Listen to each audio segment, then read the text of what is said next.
Hi, good morning, and welcome to Real Talks. Dominate Real Estate. It's September 4th, 2020, and I'm Charlie Bengal. And I'm Marisa Miyaza. Grab a cup of coffee and let's make your real estate career better. Sometime today, Jerusalem, I think that I want to talk to our special guest, Amy, about people not reaching their potential. With that, what's in the news today? In this morning headlines, a shortage of existing homes drive shoppers to new construction. As home shoppers find fewer existing homes for sale, they're increasingly turning to new construction. The Wall Street Journal reports new single-family home sales jumped nearly 14% in July from June and are at the highest level since December 2006, the Commerce Department reports. When coronavirus lockdowns hit the spring, builders in many areas of the country were forced to halt construction. That prompted builders to put the brakes on many housing projects and plans and cut spending on land acquisitions for new projects, believing the sector was headed for a downturn. By the summer, however, buyers started flooding new home sites. Builder confidence now matches the highest on record from 1998, as home builders feel more upbeat about new home construction's strong rebound. Younger millennials, those entering their early 30s, are making up a growing number of sales, but homebuyers are outnumbering supply in both the previously owned and new home markets. Just 3.1 months of existing homes were available for sale at the end of July.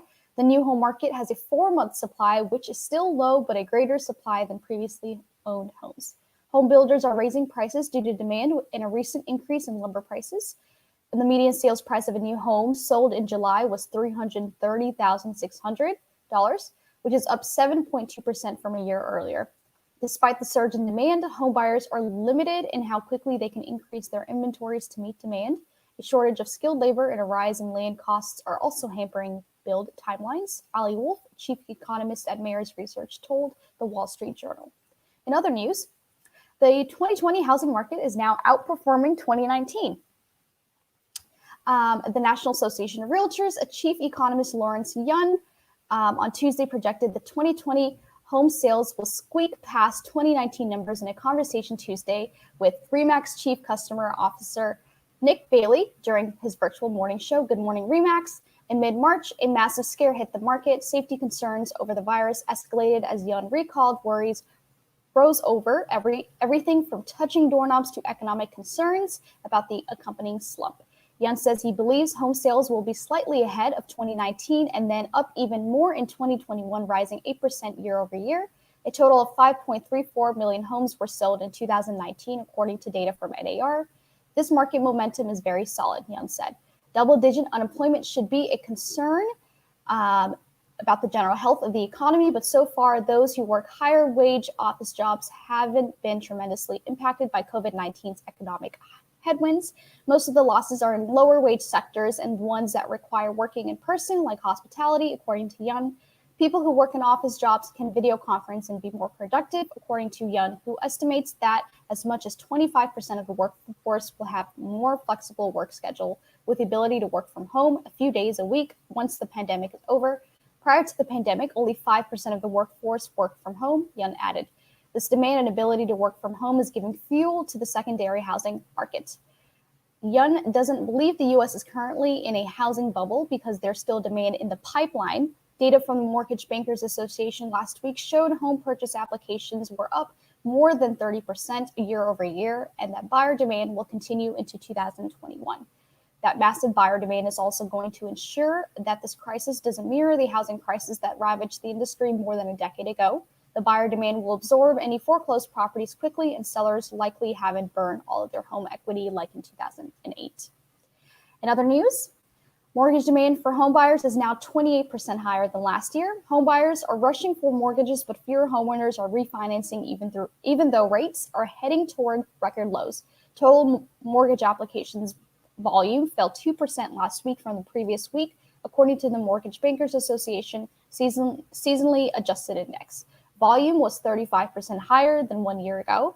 The annual gains are getting a big boost from home buyers. Mortgage applications to purchase a home fell 0.2% for the week, but was 28% higher than a year earlier. Last year, actual gains were in the low single digits for purchase demand. According to Joel Kahn, An MBA economist, lenders are reporting that the strong demand for home buying is coming from delayed activity from the spring, as well as households seeking more space in less densely populated areas.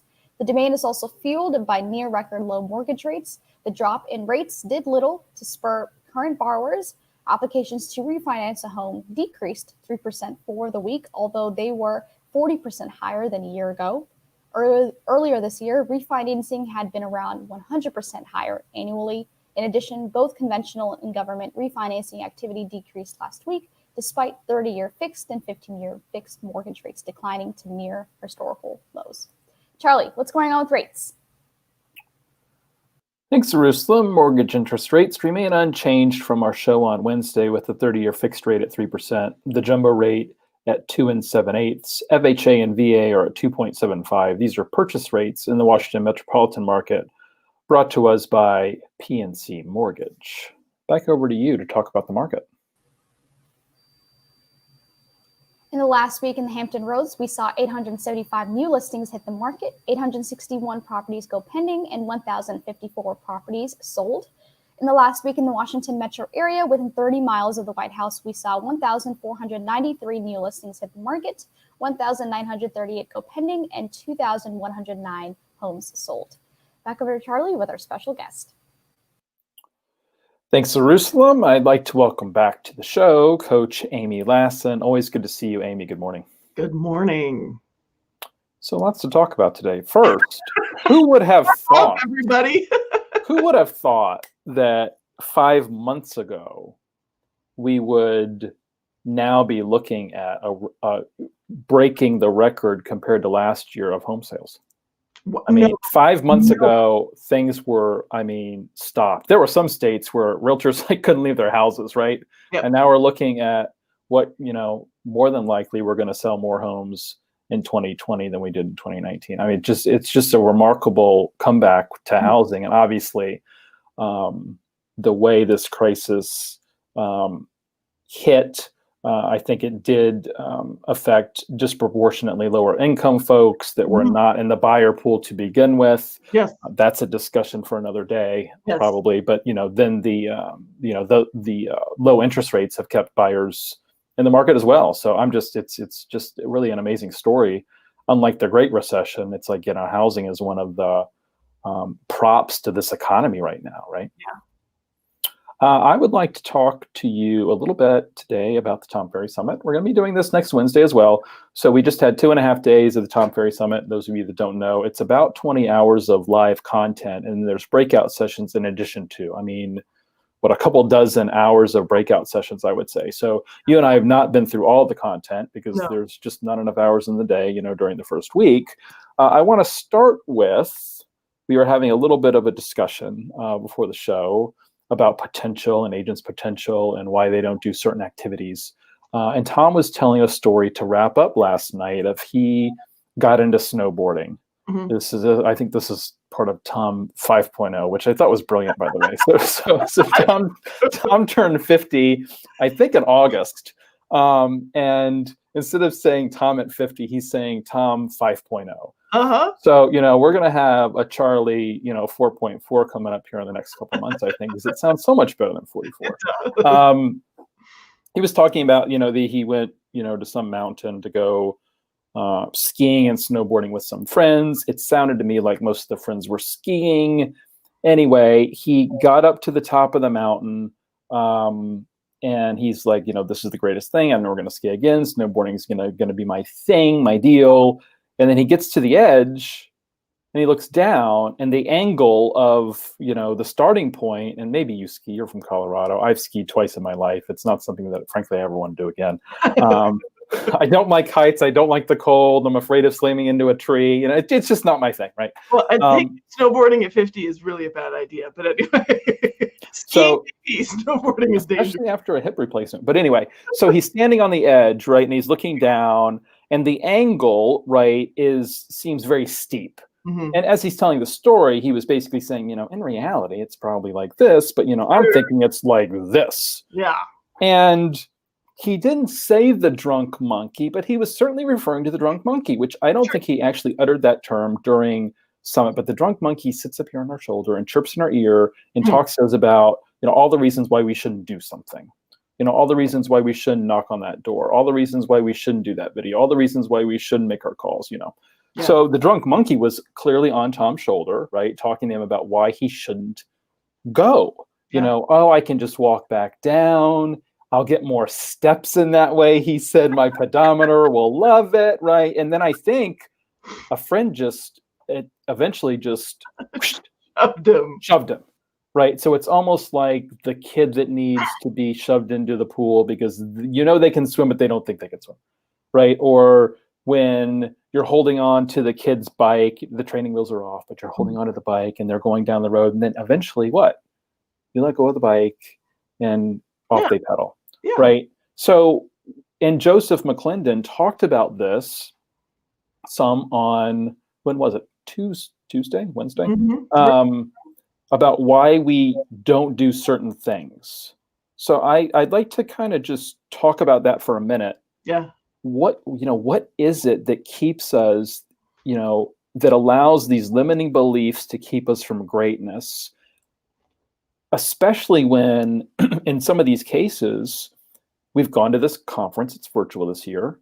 We're a part of this amazing ecosystem, really too, right? The RE/MAX ecosystem is the greatest real estate sales force on the planet, for a brand. There's no question about it, right? So we're part of this. We're part of the Tom Ferry ecosystem, which is significantly smaller, but I mean, talk about top producers, my goodness, right?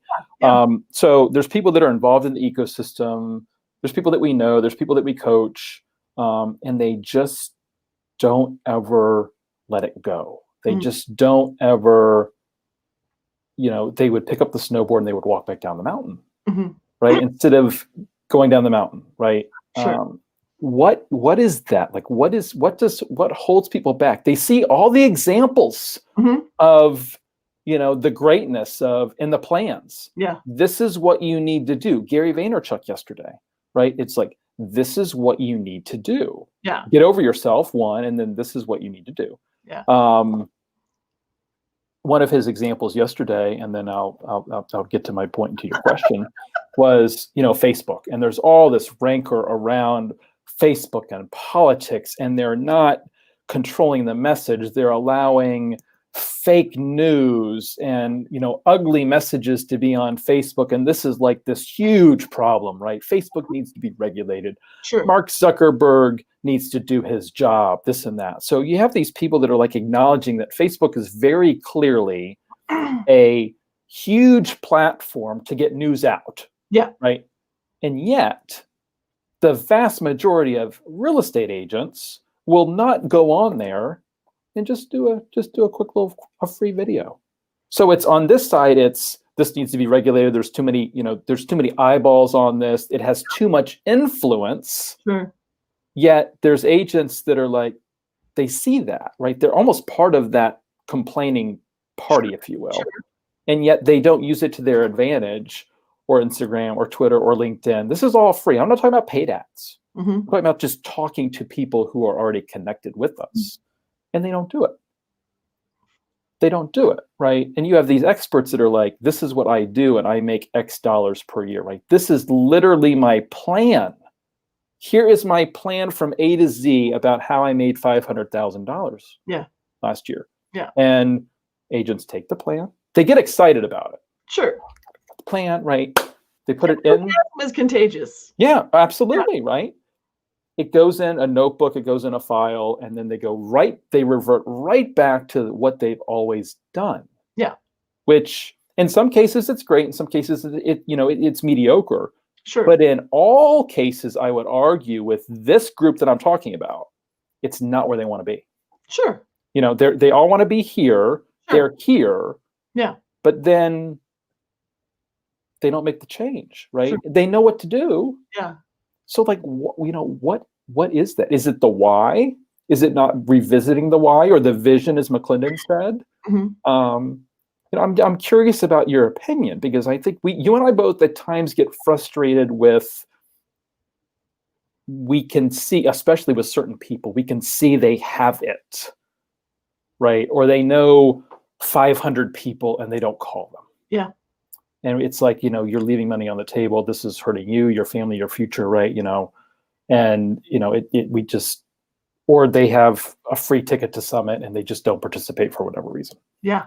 And they don't, read our emails about it, do our huddles, all the extra free stuff, we give this week. Yeah. And instead of 32 people on, I get 15.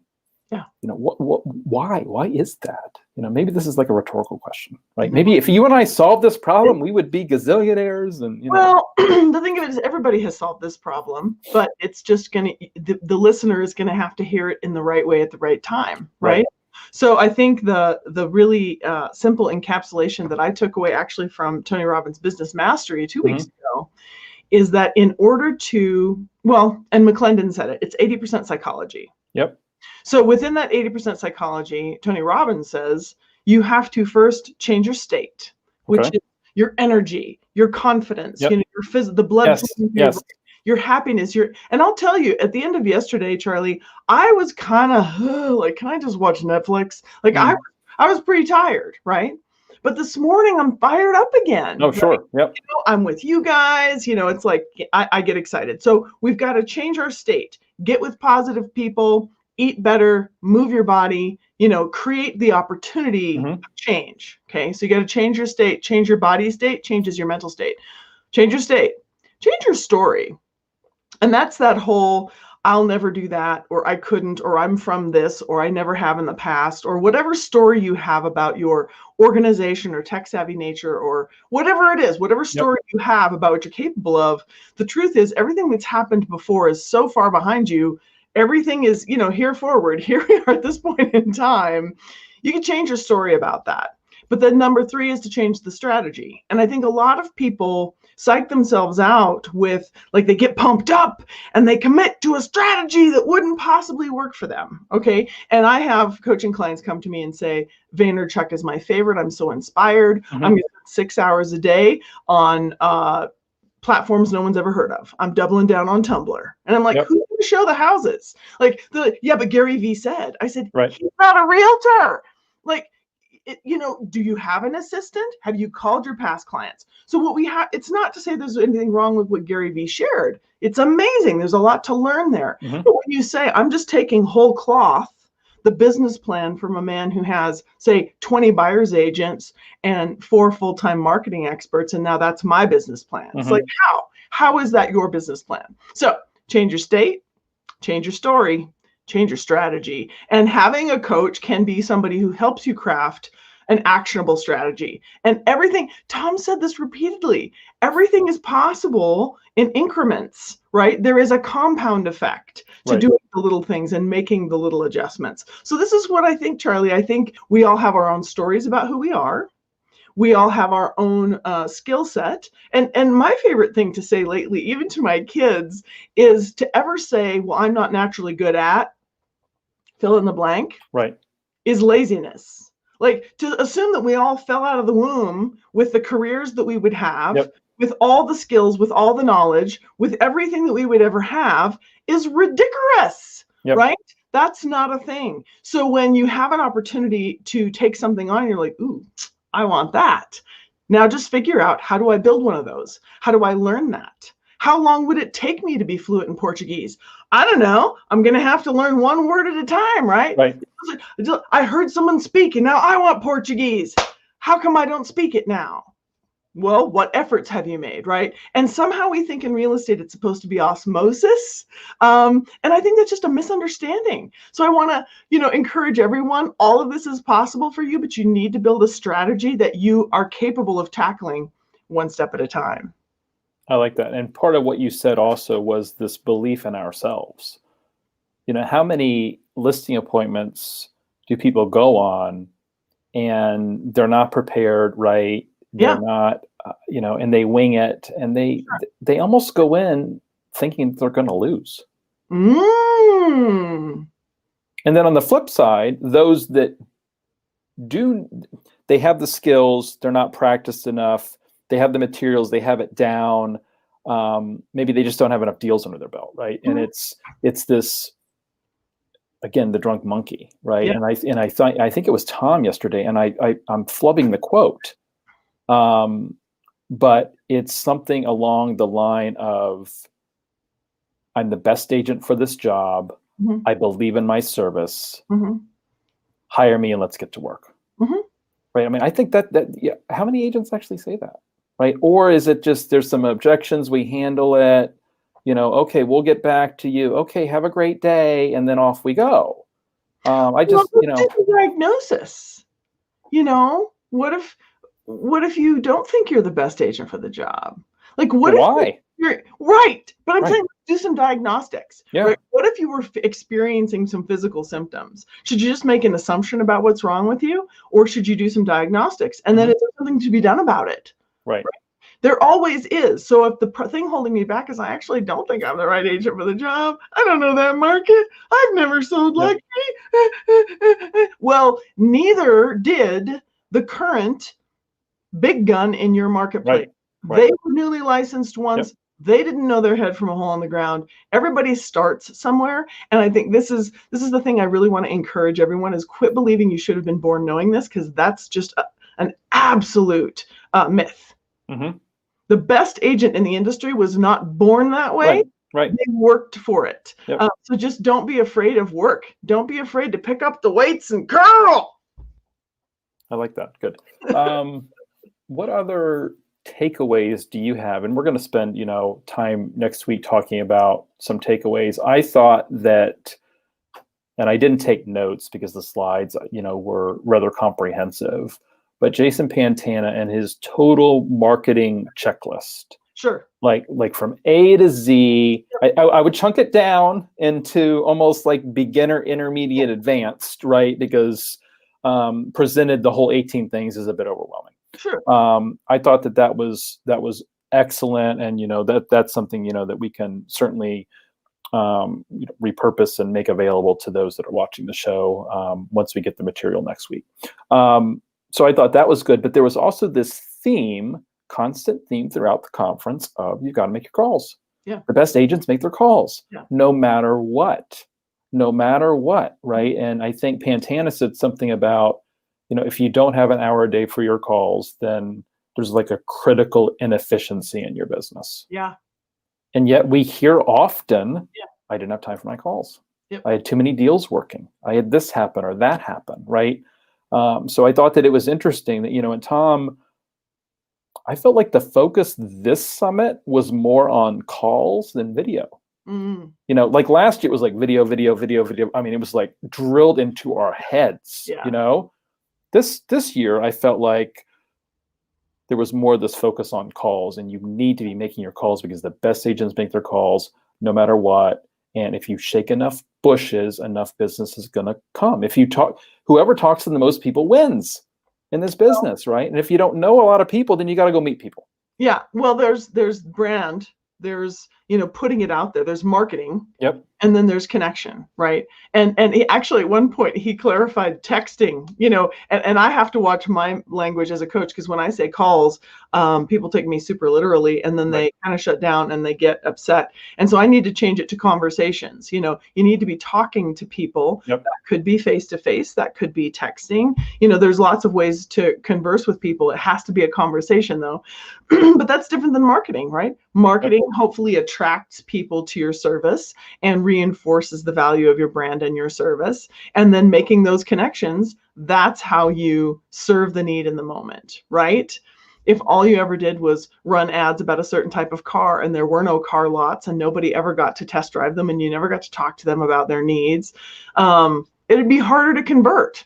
And the other thing that I was so gratified to hear Tom say is that you're not, or maybe it was Vaynerchuk, he said, real estate is the easiest thing. You're not selling anything.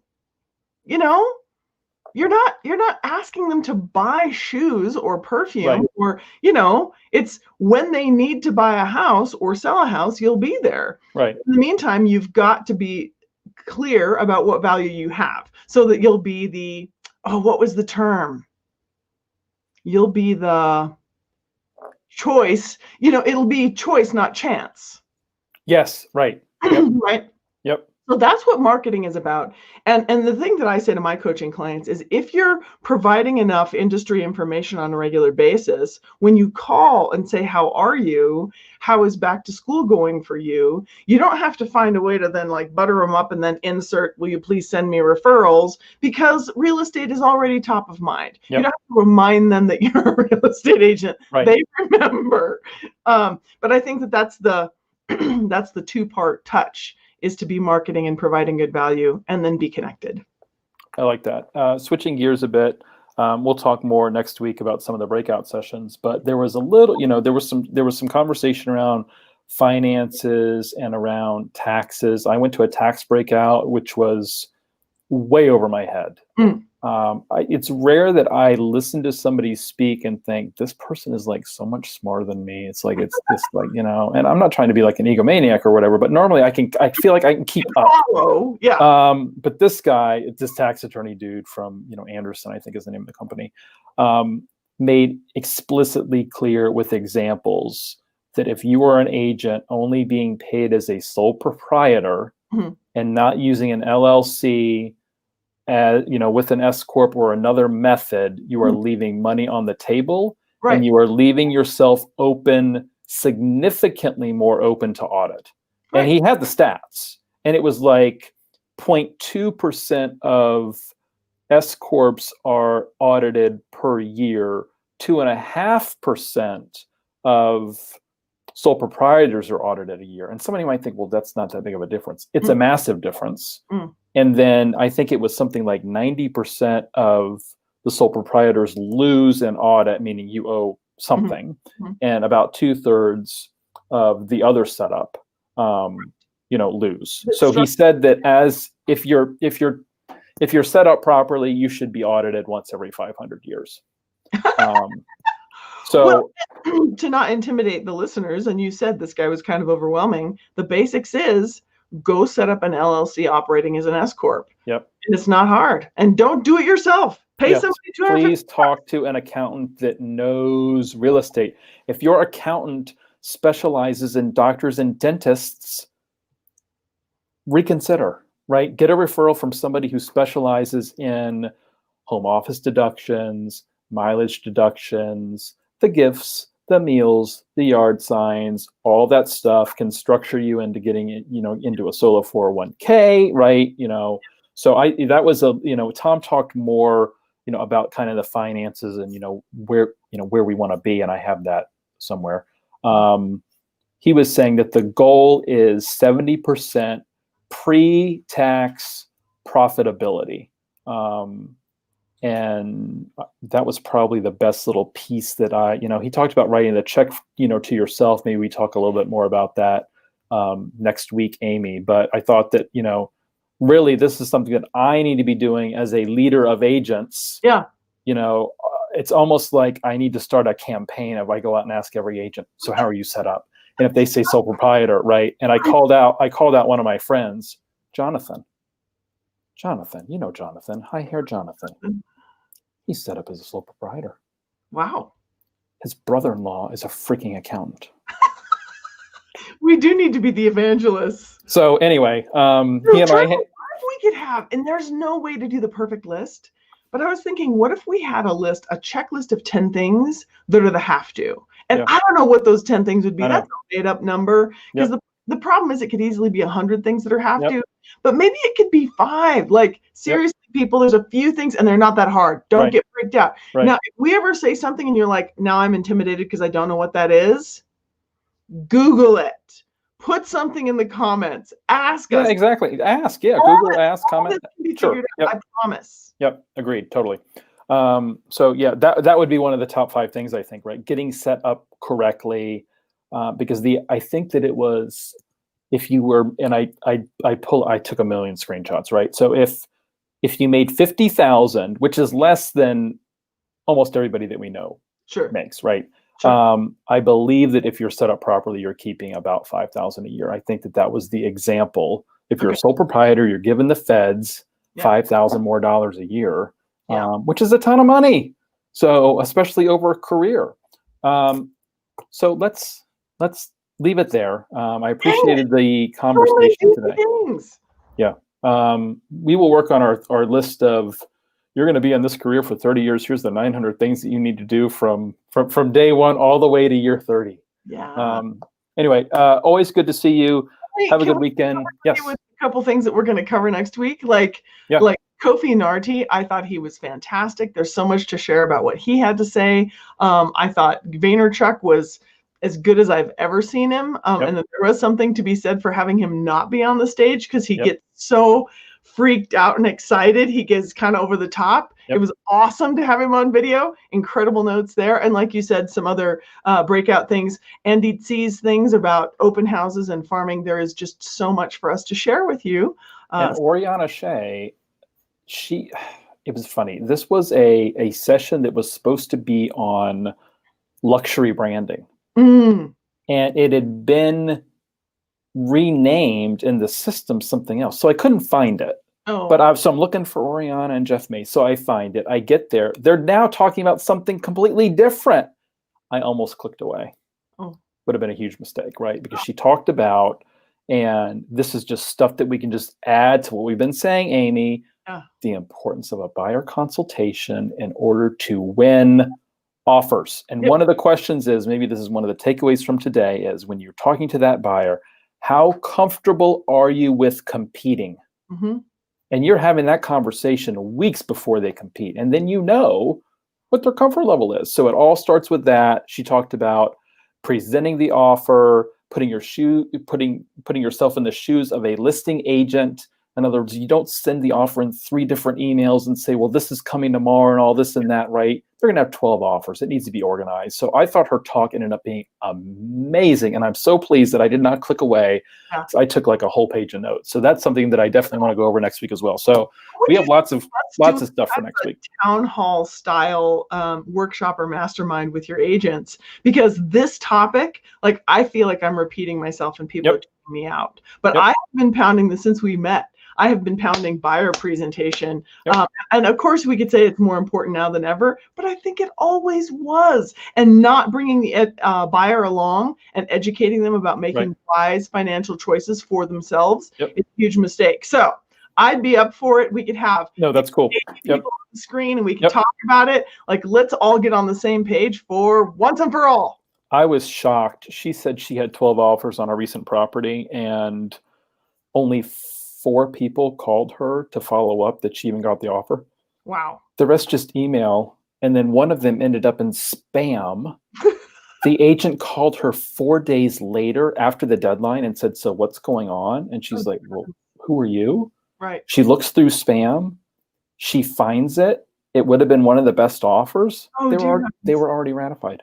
Oh. Because the agent was asleep. You know, nobody's calling and building rapport. Right. Nobody's calling to follow up. I mean, this is really simple. And when she's telling you stories, I'm like, this is unbelievable stuff. It's not. This is happening wherever she is in Southern California. So it's probably happening everywhere. Right. So no, lots of topics for next week. Always good to see you. Sorry, we're running a few minutes over. Have a good weekend, Amy. Back over to you, Jerusalem.